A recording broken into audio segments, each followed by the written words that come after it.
I eventually got to the Beverly Center, which is in LA. It's a big shopping center. And someone opened up with a machine gun.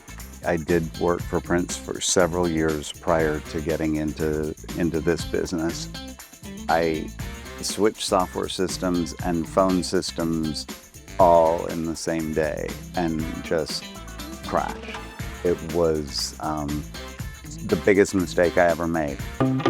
Zenoti presents Growth Diaries, the fascinating stories behind the best brands in beauty, wellness, and fitness. Hosted by Sudheer Koneru.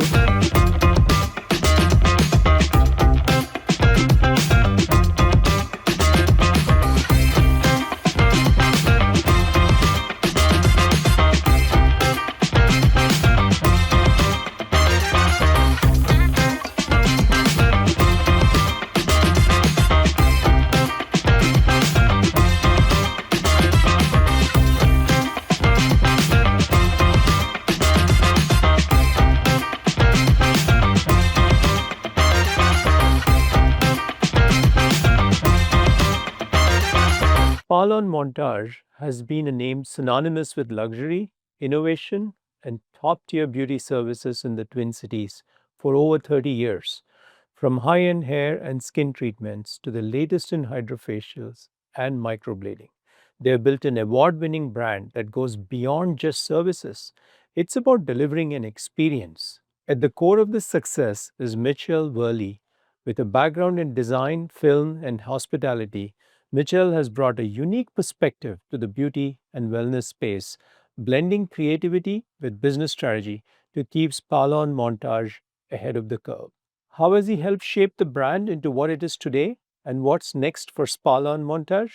Let's dive in. So, welcome to Growth Diaries, Mitchell, and glad you could make the time to be part of this. Absolutely a pleasure. Great. So, in learning about your story, Mitchell, I realized that you are not been from this industry originally. You were completely unrelated. Something much more fun, actually. You used to work for Prince, I believe. I mean, that's like fascinating for me. So maybe we can start with knowing what were you doing before you got into this space, and how did you get in here? Well, by accident. And so, yes, I did work for Prince for several years prior to getting into this business. But I have found that since getting in to the salon and spa business, there's an art element to it all. And so it really has continued to fuel um, my need to be around artistic people. My background, I went to college, I went to school for business, but I was part of a pilot program for entrepreneurship. So I've always had an entrepreneurial nature. And right out of college, I started a company that was for Prince. We did everything for him aesthetically, except for his wardrobe. That was a separate department, and I'm happy about that. Great. So you went for working in the entertainment space and media and all that to coming into this space. So what triggered that Sure. change for you to consider coming into running a salon? So I don't want to get choked up like I did last night, but I was again, I did everything aesthetic from music videos, album covers to designing his homes and nightclubs.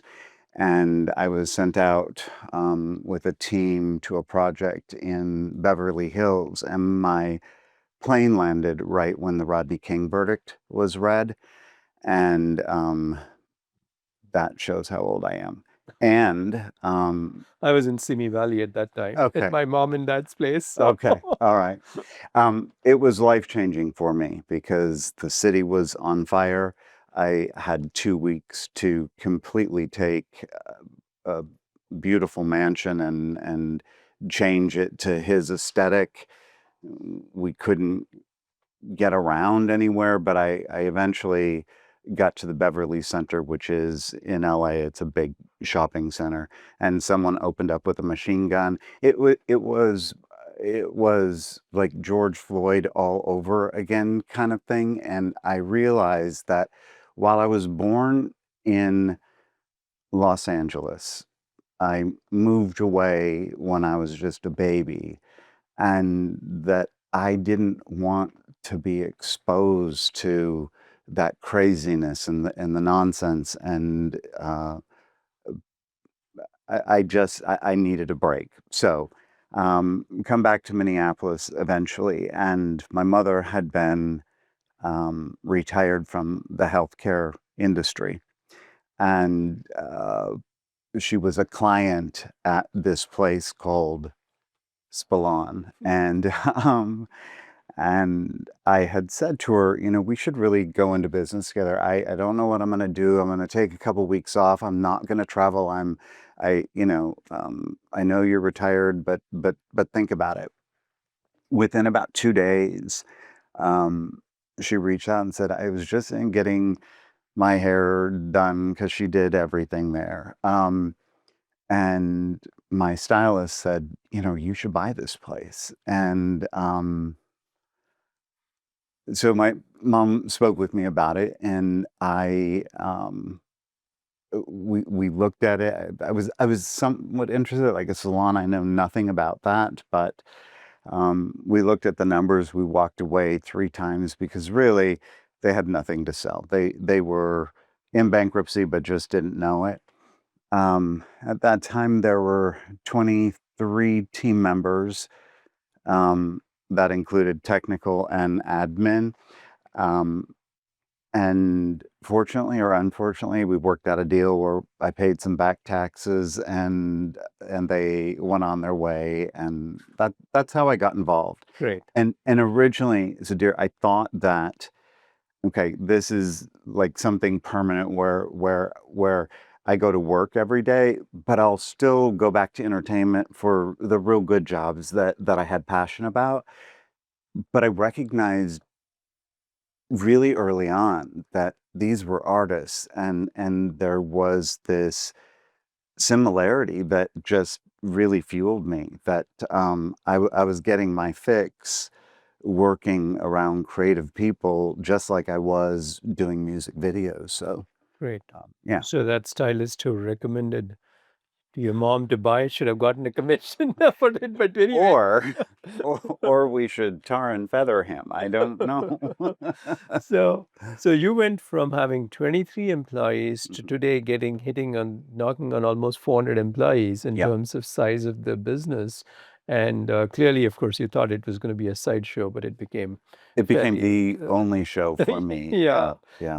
So what did you, of course, the business wasn't doing well, and it was, and you came from outside in, and you said, it's about creativity. That's good. You could recognize, because a lot of people in the industry do think it's a creative space and all that. So how did you go about turning around this store to be more back to being vibrant? So the first thing that I did was schedule a meeting with every single team member and said, if you were me, if you were in my seat, give me 3 things that you would change. Wave a magic wand. Not that I can do it, but let me hear where the pain points are.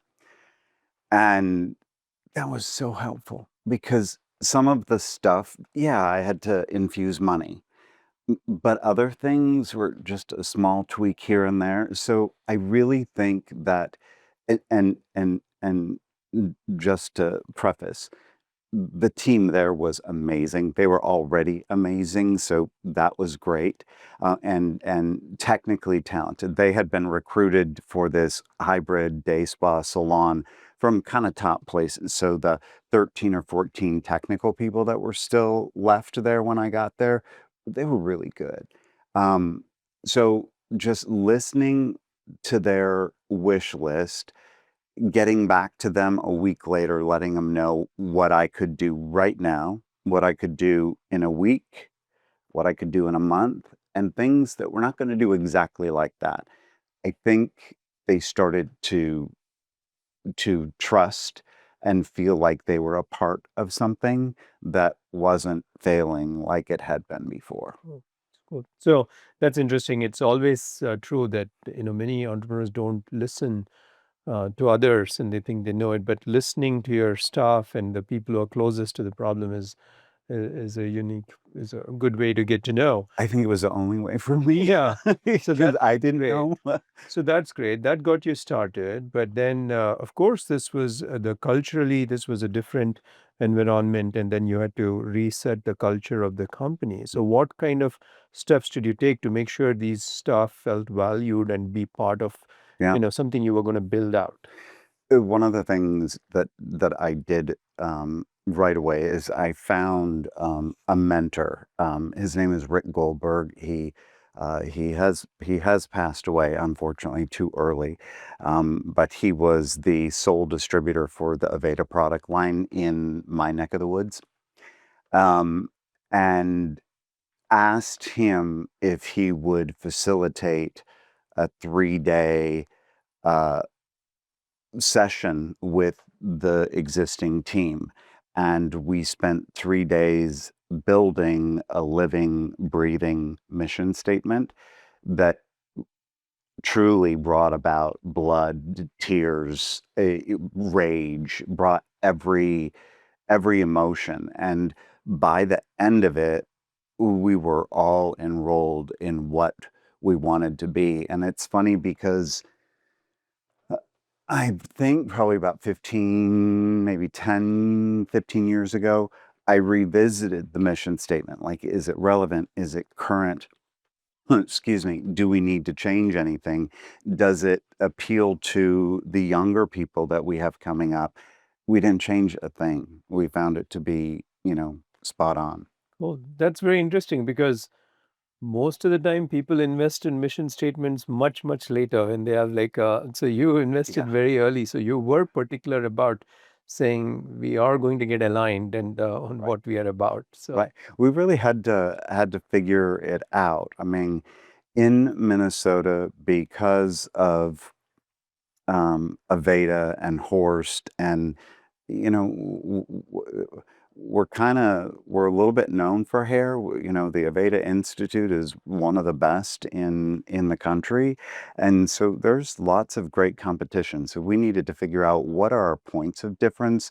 How are we going to really emphasize those points of difference, and what role did each person need to play or want to play? cool. And then you also, I believe, of course, this changed the culture fundamentally where employees don't feel like you own the company and they are like, you're just giving marching orders and, Right. Yeah.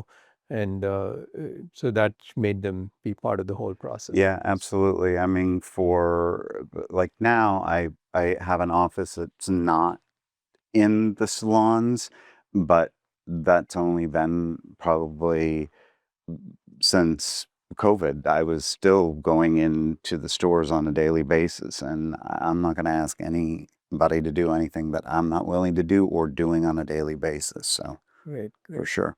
And then you've built this business to be clear so everybody understands the nature of the business. Of course, it's a very high quality experience and, the kind of what you'd expect at a very high end place. And I think you pride yourself at doing it at still a reasonable cost, not Mm. like an exorbitant cost. But, do you want to give a little bit of color in terms of what is the experience that people go through and how you've been part of crafting that whole experience that someone comes into the store? If you're enjoying the show, we would really appreciate it if you left us a review on Apple Podcasts. It only takes a minute and it helps others find the podcast. You can also follow along on YouTube and Spotify so you never miss an episode. Yeah. So, um, the experience. So, I guess we're considered high end. We're definitely high touch. But the experience is about legendary customer service and legendary technical experience. So not only should the service feel amazing, the end result, the result-based service, you should feel very comfortable with. Um, I don't know if that answers your full Yeah, yeah, question, but absolutely, absolutely. And I think okay. so that's where I think you've actually ended up making your guests also focus on the actual experience you deliver, not on, this is a massage and this is X. So even when you're sold gift cards is a big part of your program, I understand. but you gift experiences to people. And how has that worked? Yeah, so we sell day spa packages. So a day spa package usually includes, just depending on what kind of package, but we'll say our most popular, which is called the Classic Retreat. It's a visit to the number one service in each one of our departments. So a massage, facial, manicure, a blow dry, lunch, a little gift bag. So we have spa concierge that help them navigate through their day. They're there to meet them after each service. They're, neck pillows and waters and teas and spa lounges and fireplaces and it. We want to create an environment where you're literally can think about nothing, take all the stressors away. So we truly do think it's about the experience, and the goal with selling the retreats is that I get that a massage or a facial isn't in everyone's budget every month, but hopefully a recipient of a spa package could find one department that they could continue visiting on a regular or even irregular basis. So that's very interesting. And if it's okay, I think you today do like almost $2.5–3 million in terms of gift cards In deferred revenue, yeah. in deferred revenue, and that's pretty impressive. I mean, it's like given the focus on this, and you've also been very deliberate because people are gifting experiences. You've tried to isolate where do they sell best. You're focused on who's the target market, who's gifting these. How Right. do you go about promoting this gift cards? Yeah, so it's funny because who I'm trying to speak to is not the recipient. So I'm talking to the guys to give to the women. And so sports radio, back in the day, it was the sports section of the newspaper. We're the official sponsor for our professional football team. And so we have quite a presence in our stadium during that season. So we get a ton of radio spots. They're sort of locally famous DJs have done some jingles for us. So we're really talking to the guy to find the perfect gift. I got in trouble one year with an ad that that said, "When flowers aren't enough, give the gift of Spalon." And I had so many florists like absolutely tearing me apart with emails. And I happened to know one and thought we were friends at the time. And it certainly wasn't, it wasn't to take away from flowers. It's just when it's not enough, Yeah. give some more.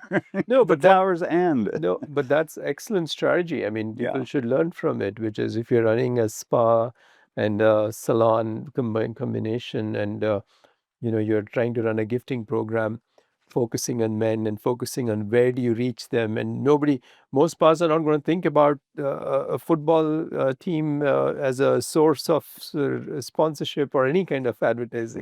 Right. But Yeah, it's in the programs every Sunday that the guys get, and it's been very successful um, targeting the men.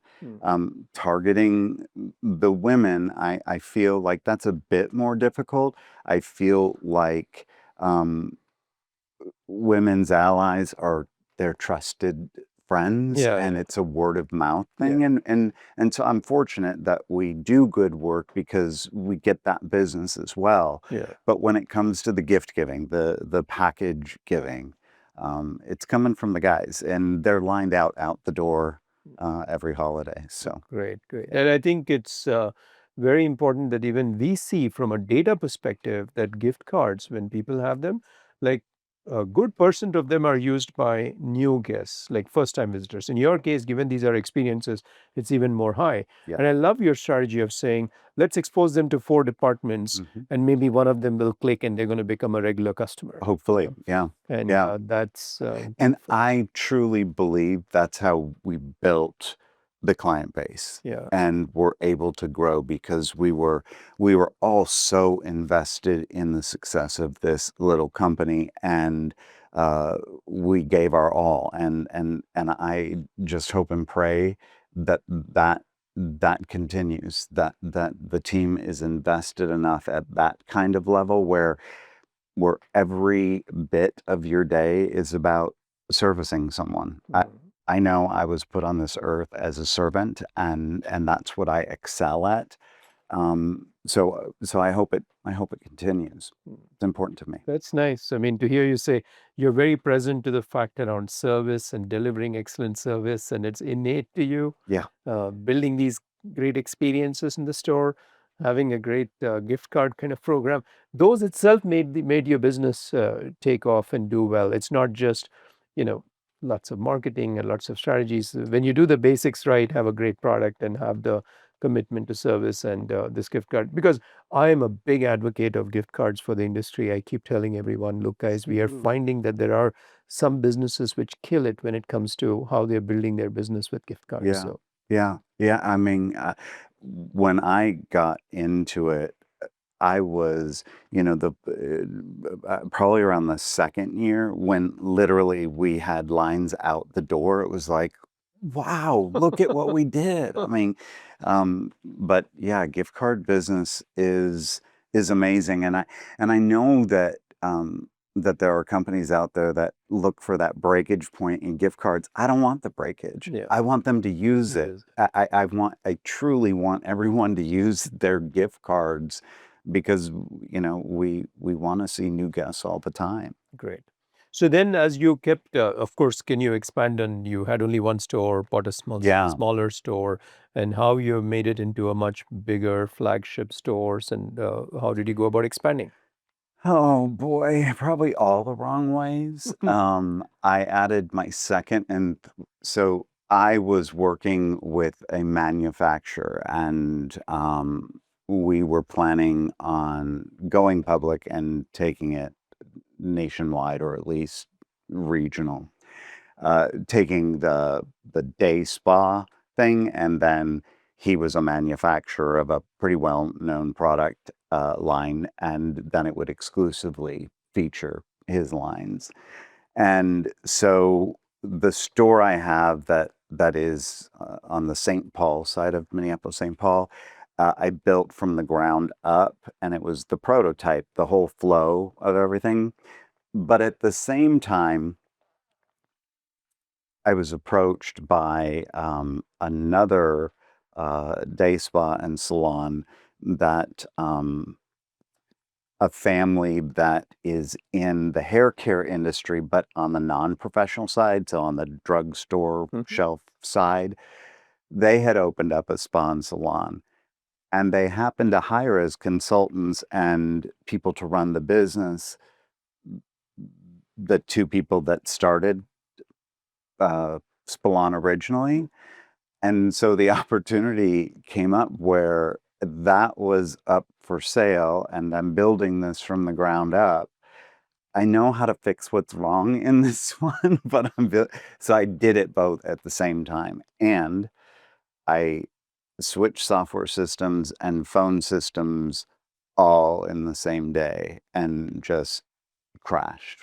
It was the biggest mistake I ever made. And I centralized my call center, so that hurt badly. We lost millions, and we had to put out millions with experts coming in and out trying to get the bottleneck with the IT and the phone. It was a mess. Hence, the manufacturer said, "Here's money. I'm going away now." And I'm fine with that. It 3 stores. It's a lot of work. Yeah. It's a lot of work. Great. So I think you've been, but the stores you have critical size and scale within them in terms of the experiences and all that stuff. So obviously delivering these kinds of experiences, requires you to also make sure how you bring on the right staff, the right people, and make sure you retain them is important. Otherwise, it gets hard to deliver this kind of a is the thing. So, what kind of approaches and investments have you made, both in terms of how you approach onboarding new folks and how do you make sure they stay with you? Well, the onboarding has always stayed the same. We've got an HR department that is present in all of the technical schools on a very regular basis. We've never had an issue in recruiting there. What we're looking for is commitment, passion, and drive. We can teach the skill. If you show me those three things, you fit and you belong. And if it takes more than the year apprenticeship program to get through, we'll invest in that. I mean, but you gotta have those core things. And I think you were mentioning this to me, that cultural thing is far more important because it's hard to train. You can train the Right. stuff, and so you are more particular about that in your interview process. 100%. And it's what I always looked at when I'm interviewing, even if it's here in my business office. I'm still looking for that. I just had to part ways with a senior person that had only been with us for a year at a very high level because it wasn't connecting. The culture wasn't connecting. I don't like the term employee. It's team member, and that makes a huge difference to me. Being part of a team versus an employee. There were just little things that. Plus, I don't think he was very good at his job, but there were little things that I thought potentially he would learn while being with the company, and it just didn't happen. That doesn't make him bad. It wasn't a fit. But yeah, so I I look for the cultural element first, and then if you're a technical provider, you got to have the skill, but we'll teach you to the level that we know we can do that. We've been doing it for 30, almost 34 years, I think. So And so that's in terms of bringing on the right culture, right people as you build the team. In terms of keeping them, retaining them, how do you approach it to make sure they stay? How do you do performance reviews? How do sure. you recognize good performance, etc.? So I think a good benefit package is paramount. I think if I'm not the best place in town to work, you shouldn't work with me because why? We do annual performance reviews. We're looking at retention, guest feedback. We're looking at pre-booking. We're looking at all of the different metrics that most salons, I'm sure, look at. Um, and we want you to make the most money possible. So I believe our industry is really supply and demand. And the value proposition in all that is how does the guest view what that particular provider has to give? But retention of team members, I believe, is a cultural thing. I believe it's making certain they can earn the most money possible. I believe it's a comprehensive benefit package, and just kindness. So it's very interesting. You said, they have to make the most money possible. Often, even our teams will be looking at, we have people who look at metrics and are trying to tell, convince, and write content. What do employees care about? And I tell them, look, they do care about how much money they make. Right. It's It's not not just about first. do Yeah. reviews. I mean, Yeah. because this is an industry where, the compensations have to move up. But you have a very interesting approach to that, in terms of how do they make more money? How does, if someone's doing well in your store, how do they end up making more money? Well, that comes through annual performance reviews, and it's certainly not increasing. We're a commission-based company. We don't increase commissions. It's based on increasing your price. Yes. And so, annually, it's a sit down with their direct person, and we look at all the metrics. Sometimes based on supply and demand. I mean, if your wait list gets way out there, I'm not afraid to stand behind 2 price increases. And the economy's been crazy. Merchant processing. There are so many things that keep hitting us at the bottom line or affecting the bottom line where, in September of 2023, we did an across the board 10% increase because we just needed to be a financially healthy company. Um, so, so they determine with their leadership how much money they want to make. So that's very interesting because most people will have, oh, we'll increase your commission levels or, they'll increase your salary. But I love your idea of saying, you know what, if you're doing great, guest retention is high, guest feedback is great, let's increase the price of your service. Yeah, You should be making more money. And the guest should know right, that this provider costs more money. right. And well, you love this provider, then you're willing to pay that extra, whether it's $10, $20 for the service. And I really think that's a wonderful thing. That's kind of what every business should be doing because it is pricing being not only provider specific, but Mm. driven by the demand for the provider. Because, Absolutely. yeah, And we are in that business of supply and demand. I mean, you can have one person here with little demand and a person here that people will wait forever. Well, let's increase the price and let's lose guests to other technical providers inside of the company. yeah. And then they have room to grow Yeah, too. So, yeah. So and that's another thing I really like. You mentioned about this notion of providers losing their guests to someone else, and you really seem to have like thought about people stay with you long enough that their priorities evolve and their hours evolve and their kids and families. I, And how do you yeah. take into account all that, right? Maybe you should expand on that because I loved how you thought Well, about it. and this is interesting because I hire them like in their late teens, early 20s, and then there's a marriage, and then comes the kids, and then what's cool is, oftentimes after, they have children, they'll go part-time. So what's beautiful about that is we can station share or room share, and they can work 2 8 or 10-hour days, but they're packed. They're booked the whole day. They're there and they're earning revenue. It's what they want. It's what we want. So it's kind of a beautiful thing. Yeah. And if you're bringing your prices up and if a guest can't pay that, we need to embrace that and say, that's okay, but I have a colleague that I trust thoroughly. And you have to be honest. You've got to be sincere and you've got to know that your colleague possesses the same skill, just doesn't have the same tenure as you do. Um, do the introduction, and so that we don't, as a company, lose that guest. That's very nice, I think, because you're very accommodating to the career, both the career growth and their life situation. So I can see how people would love to stay with you. And it's very hard in the industry for people to understand the career path. How do I grow my career?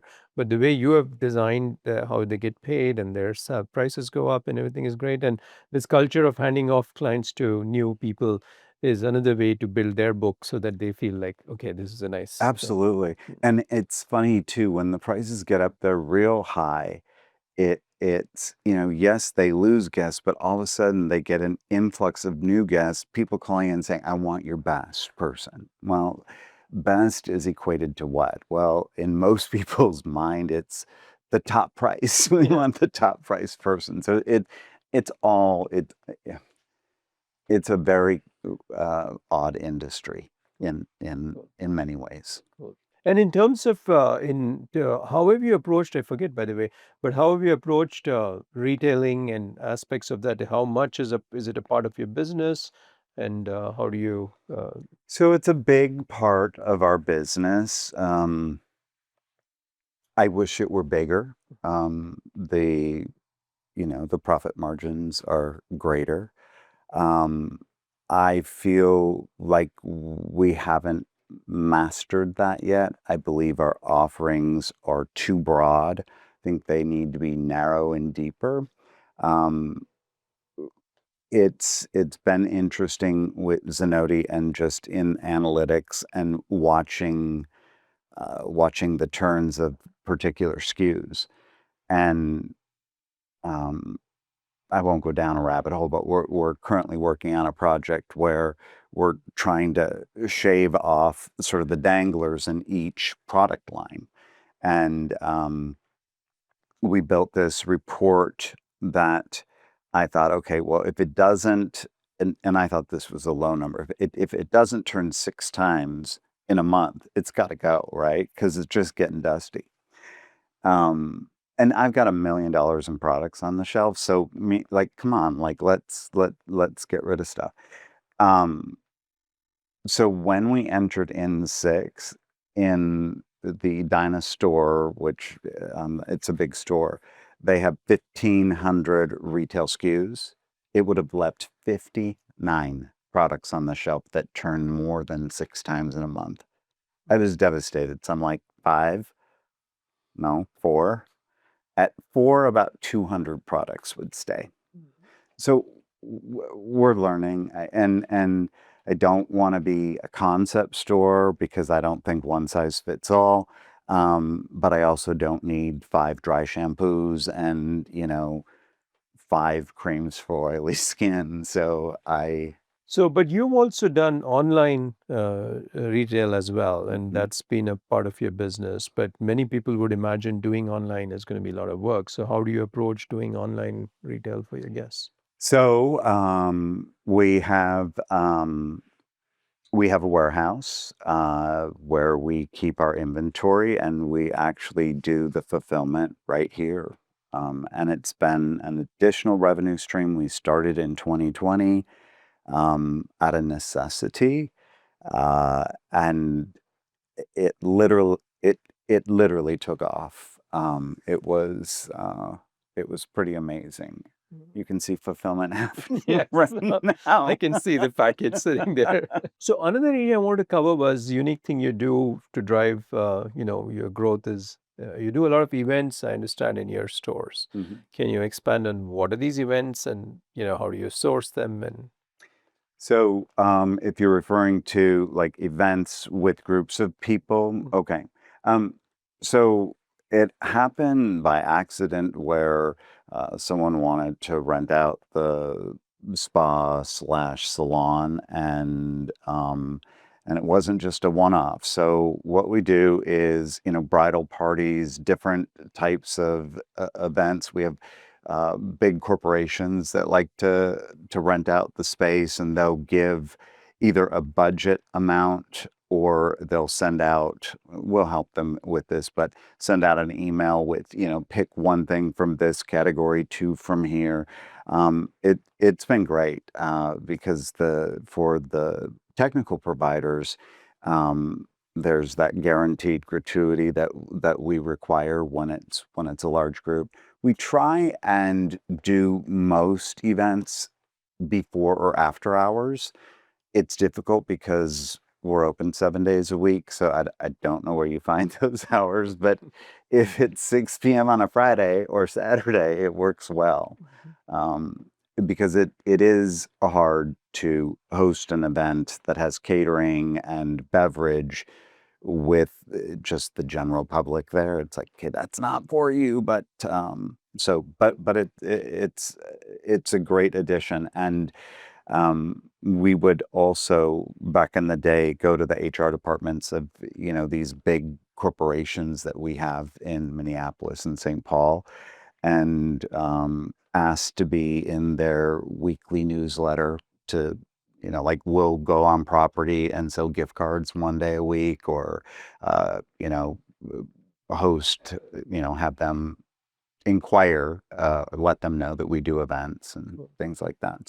So I think the notion of doing such community local events, like when you go to the local businesses and you're promoting your service and maybe giving a nice offer as a corporate offer to the employees, etc. Interesting ways to drive, because it doesn't cost you as much marketing money, and it's not like you're putting out ads out there. Yeah. And I think you're targeting your customers well. And I love your idea of events more so because, I think you've been successful at it, because with each event, you probably find a few new customers who I'm sure. discover your business Yeah. salon and then say, "Hey, I'm going to make this my Yeah, part of my life." without a doubt. I mean, um, there are a ton of salons and spas and med spas and all that stuff in packed around us in each one of our locations. There's always room for new guests. So I agree with you. Whether it's a corporate event or just a friend referral. We're fortunate we see a high number of new guests each year. So And given the fact that you've been in Minneapolis for a long time, and I believe you also have a fairly decent amount of community social engagement, what kind of social engagements do you do? And So, as like an outreach, Mhm, so we have something called the CIC, which is our Community Involvement Committee, mhm, and we have a literal committee that meets on a regular basis, and they line up a calendar for the year for us. So either, building homes for humanity, or we adopt a highway, we're picking up all the garbage, or we're collecting blankets or mittens or coats or food in stores. So we do that on a very regular basis. We polled our team. We asked them a lot of questions via email, and community outreach always sat very high. And so we're lucky enough to have an HR director who's very passionate about giving back and really helps us navigate that group. And I think I'm discovering that, like I have not realized it, but one is it's of course wonderful to see the community outreach and engagement, but to support the community we live in.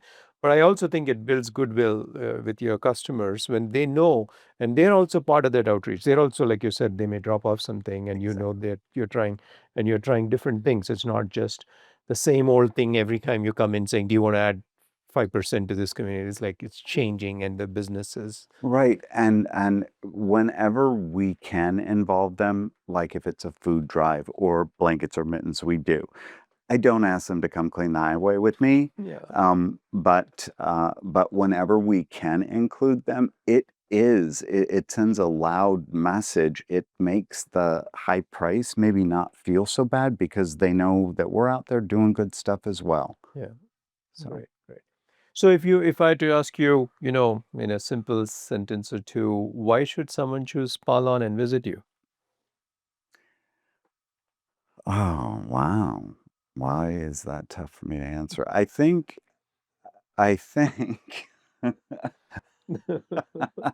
Thank goodness we have the ability to edit. Yeah. I think because we are true masters of our craft and because we do really care. People talk about me going out and speaking and, don't give away the secret sauce. There isn't any in our industry. And that's my opinion. Either you know your craft or you don't. That's kind of the price of entry. You have to know what you're doing. And we are riddled with ongoing education. You can see our academy that's connected to this room. We have national and international artists come in on a very regular basis to keep on uh, uh, doing advanced training with the team. So that's the price of entry. But the heart with the true artistic ability. I think those things combined, and also the high touch. Zenodi's helped a lot. We've got an app, we've got online booking, we've got some things that feel innovative and they feel relevant and current. Um, so that's why they should choose us. Sounds good. So when you look back at your journey, coming from outside into the industry, I mean, anything stands out that you would do differently? Yeah, run. Never should I have done this. Anything that I would do differently? Absolutely. Lots of things, mostly around timing, also around. I'm a reactor. I get I'm kind of the visionary for the company, so I react versus maybe doing all of my homework first. So, I'm more visual. I can see something and I just wanna run, and I think that I would do that kind of stuff differently, and I would breathe and have a little bit more patience. Great, great. Yeah. And if somebody was starting off today in this business and saying, "Hey, I want to be an entrepreneur, put some money and start a spa or salon luxury business," what Run. what what kind of advice would you have other than Reversion my life. other than running? I think that have a very good business plan, be realistic, make certain that you create um, a, a, a really welcoming culture. I know many salons where the back room is just a horrible place to be. It's negativity. I'm fortunate. If we have it, it's very little. But I think a good business plan, realistic expectations, um, have a good product, spend money on education, uh, spend money on an apprenticeship program, um, really treat your team well. That's not the best answer, but No, it's I love the fact that you start off with saying make sure you have a good back room and take care of the yeah, employees because yeah. I used to run a spa and salon a while ago, and it was Sorry. so very important to have that Yeah. back space and make sure they're treated well. Yeah, I mean, because going back there when it's positive, you get to walk back out onto the floor energized. Mhm.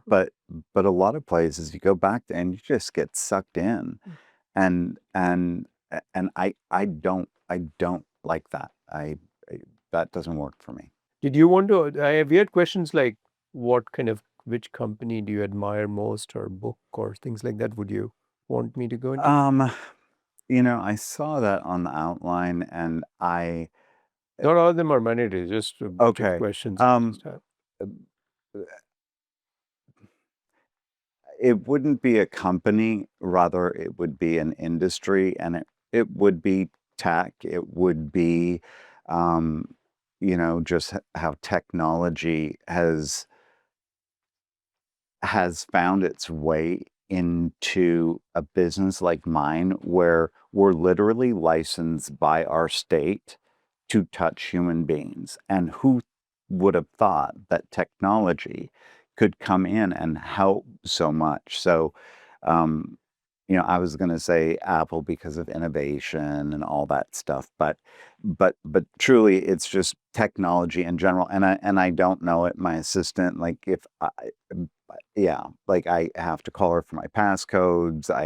If my phone is turned off, I don't know how to turn it on. So I don't know it well, but I know that the reports that I get to look at, I know that they help us make decisions to drive the business. Nice that you feel that technology is actually helping you in all ways in terms of the business because, I think, yeah, that's not as appreciated, I guess, in many times. Well, it tells a story. I mean, and if you're you may not know the exact story, but it can lay out a pattern, and you know what you're doing in business, so you can put a timeline around patterns uh, and make some really good or really bad decisions based on it. But yeah, so technology. Cool. I want to be your company. So No, I actually wanted to be you. I started off that, and then I I know you did, decided, and then you ran. yeah, I decided, I'm maybe better at doing software, so maybe I should, if I, then the next best thing I could do is support folks like you. Yeah. You know. I absolutely love that. I would never have expected until you told me that you Yeah, did that yeah. you would have actually done that. I mean, it doesn't seem like a you thing, and I don't know you that well, so Agreed. I mean, I've sat at reception desks. I've been very obsessed about customer experience like yeah. you, trying to run a more higher end ambience of the workflow. Where do they sit? Where do they Right, go? Who right, picks them up? And right. I've gone through all that drama for myself. Yeah. So, but yes, I don't come across like that kind of a guy. I'm a very techie geek Yeah. kind of guy, but that was a big passion for me for a while. Yeah. Yeah, great. Well, it's helpful. It's helpful to have strong software that helps tell the story, Yeah. because then we can implement change, or we can do things differently or adjust slightly, or it's a scoreboard saying, hey, you're winning, you're doing well. So Great. So, is there a specific trait of yours that you feel has served you well during this journey of Spalon? If you're enjoying the show, we would really appreciate it if you left us a review on Apple Podcasts. It only takes a minute and it helps others find the podcast. You can also follow along on YouTube and Spotify so you never miss an episode. the customer service has been my driver, and it's about past experience in my life, maybe not feeling seen or heard. And so I think I listen a lot. Um, I I allow people to be heard. I can't fix everything that they're saying, but if I'm listening, um, we're at least we're coming to the table. And so I would say probably just listening. That's nice because I think I agree. I mean, that listening is one of the most important skills people don't have. When I left Microsoft and started my first company, I used to have this very nice mentor on the board, and we would start the meeting. He was also invested in my company, and within 10 minutes, he would get to the point of, Sudhir, you're not listening. And I would be like, what the heck are you talking about? I would be like furious. And then next month, again, we would have a meeting, and he would be like, Sudhir, I don't think you know how to listen. I'm like, and he would be very open, and I would feel very insulted. And, this went on for like, 4 to 5 meetings in a row. And finally, I had to wake up and say, okay, what is going on? Right. Right. So, and yeah, listening is a skill where you don't try to present solutions. See, being an early entrepreneur, I was always trying to go to the solution. He says Right. something, and he doesn't want the solution. He just wants to know that you heard me. You fully understand what I'm telling you. Right. What Well, you were, it's seek first to listen to me, Yes. and then make certain that you're heard, kind of thing. yes.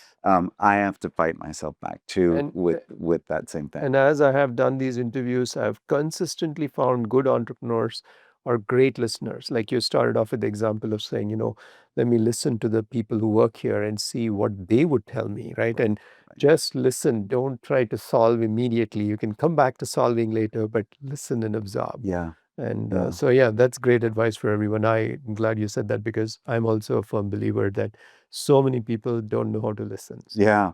I think because someone like you who's a fixer, like, okay, if we don't take the time to fully understand it, I think oftentimes in my case, if I'm not fully listening, I go into resolution, and oftentimes I'm not even addressing what they're telling me. yes. I mean, I can have a big miss. So it's really important you have to be present and sit still and listen. So Mitchell, it's been wonderful. Firstly, getting to know you. Yeah, you I too. didn't know your business as well, but after coming here, spending time with you, dinner yesterday, it's just wonderful to see the high quality of touch business you built. And I'm super passionate about in the industry supporting people who are helping guests in their stores to really walk out feeling good. And I think that's a big passion of yours. And thanks for sharing your story, and thanks for being part of Growth Diaries. Well, thank you for being